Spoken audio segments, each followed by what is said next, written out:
When thinking about 100 years of learning disability nursing, we also think about those people with learning disabilities who have been on that journey with us. 100 years ago today, institutional care was the main provision for people with learning disabilities. It started off very often with the best intentions. The word asylum, for example, means a place of safety. And that was originally the thinking behind developing those institutions. The institutions became quite self-contained. They had their own farms, they had their own laundries, for example, so that there was never any need for people with learning disabilities to visit their local community, and there was seldom cause for people from the local community to visit them, unless they got a relative there that they were there to visit. 1913 saw the publication of the Mental Deficiency Act, which included terminology that today we would find deeply offensive. Terms such as imbecile or feeble-minded, for example, which we just would not use today. We use much more value in terminology today.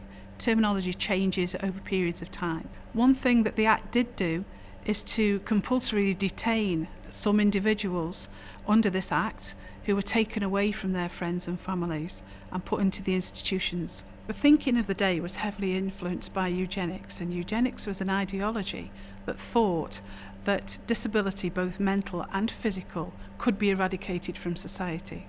So this thinking helped to underpin the development of the institutions. So not only were people segregated from their communities and their families, they were also segregated within those institutions. So men and women, for example, were separated from each other.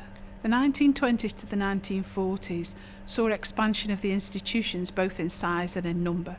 These institutions were homes not only to adults but also to children with learning disabilities.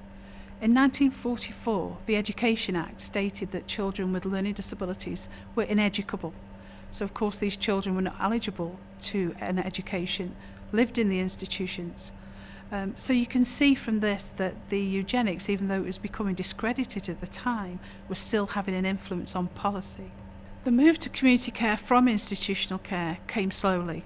In the 1950s, there was concern that more than half of the NHS beds available were being taken up by people with mental health problems or people with learning disabilities.